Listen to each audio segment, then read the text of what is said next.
৪৫ বছর পর সাবেক রাষ্ট্রপতি জিয়াউর রহমান হত্যার মূল ঘাতক অবসরপ্রাপ্ত মেজর মোজাফফর হোসেনকে গ্রেপ্তার করেছে ঢাকা মহানগর গোয়েন্দা পুলিশ ডিবি। মধ্যরাতে রাজধানীর বনানী ডিওএইচএস থেকে তাকে গ্রেপ্তার করা হয়। প্রয়োজনীয় আইনগত প্রক্রিয়া শেষে তাকে সেনাবাহিনীর কাছে হস্তান্তর করা হয়েছে। গেল ৪৫ বছর ধরে দেশে বিদেশে আত্মগোপনে ছিলেন মোজাফফর। ১৯৮১ সালের ৩০ মে চট্টগ্রাম সার্কিট হাউসে একদল বিপদগামী সেনা কর্মকর্তা হামলা চালিয়ে তৎকালীন রাষ্ট্রপতি জিয়াউর রহমানকে হত্যা করে।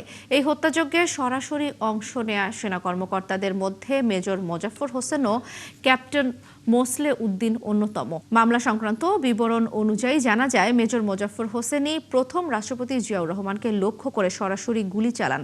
হত্যাকাণ্ড নিশ্চিত করার পর তিনি চট্টগ্রাম সেনানিবাসে ২৪ পদাতিক ডিভিশনের তৎকালীন জিওসি মেজর জেনারেল আবুল মঞ্জুরকে টেলিফোনে তা নিশ্চিত করেন। হত্যাকাণ্ডের পর সেনাবাহিনীর অভিযানে মেজর জেনারেল আবুল মঞ্জুর সহ কয়েকজনকে গ্রেপ্তার করা হয় এবং পরবর্তীতে মঞ্জুর নিহত হন।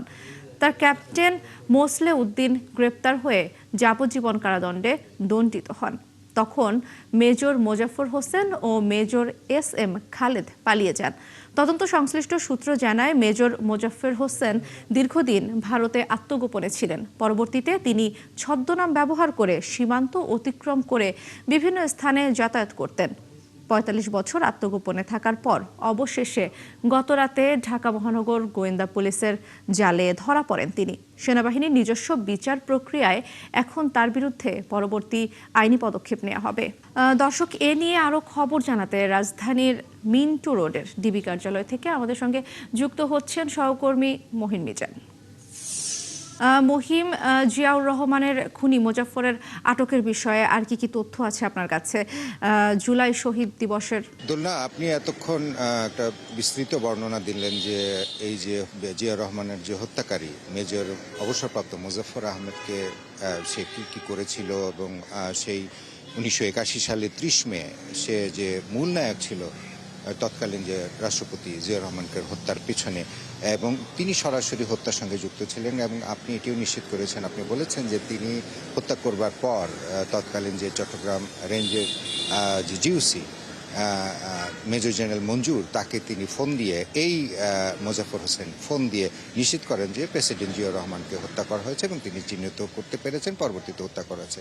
এবং এই পরবর্তীতে ৪৫ বছর কেটে গেছে। অবশেষে গত রাতে আমরা বিভিন্ন গণমাধ্যমে এবং বিভিন্ন সূত্র থেকে যেটি জানতে পেরেছি, যে আপনিও নিজেও বললেন যে গত রাতে বনানী ডিওএইচএসের একটি বাসা থেকে গোয়েন্দা পুলিশ গ্রেপ্তার করেছে। এই যে এতদিন পর্যন্ত সে বিভিন্ন জায়গায় পালিয়েছিল, তার নাম পরিবর্তন করে সে যখন জুলাই আগস্ট অভ্যুত্থান ঘটে ২০২৪ সালের ৫ আগস্টের মধ্যে এবং ৫ আগস্ট পরবর্তী সরকার, এবং সে কেন কার পরামর্শে সে এতদিন দেশের বাইরে প্রতিবেশী দেশগুলি বা বিভিন্ন জায়গাগুলি ছদ্মনাম ধরে পালিয়ে গিয়েছিল, এবং কার আশ্বাসের প্রেক্ষিতে তিনি বাংলাদেশে ফিরেছেন, এবং কার বাসাতে সে ছিল এবং তাকে কে আশ্রয় প্রশ্রয় দিয়েছে, সেই সমস্ত বিষয়গুলো আসলে এখন একটি তদন্তাধীন ব্যাপার।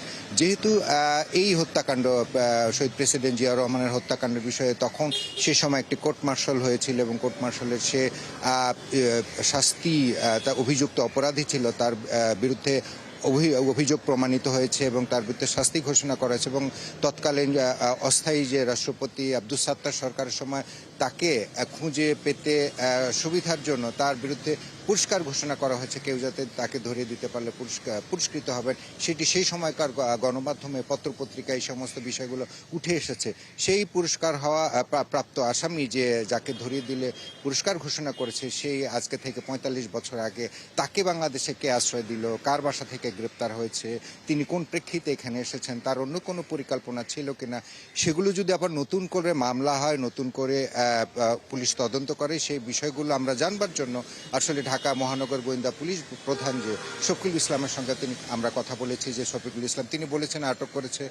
বিভিন্ন গণমাধ্যম থেকে এখন পর্যন্ত এসেছে যে তাকে সোপর্দ করা হয়নি বা হবে বা প্রসেসে, অনেকে বলছে যে সেনাবাহিনীর কাছে হস্তান্তর করা হয়েছে যেহেতু কোর্ট মার্শালের ব্যাপার।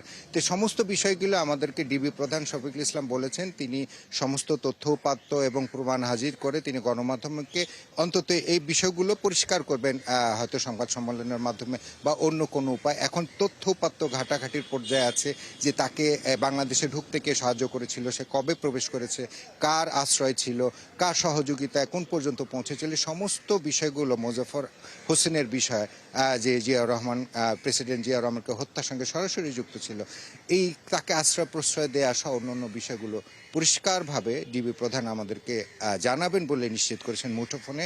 আমরা সেই অপেক্ষাতেই আছি। মহিম, আপনি সেখানে রয়েছেন, নিশ্চয়ই পরবর্তীতে আপনার সঙ্গে আবারও আমরা যুক্ত হব। দর্শক, জিয়াউর রহমানের খুনি মোজাফফরের আটকের বিষয়ে জানাচ্ছিলেন সহকর্মী মহিম মিজান।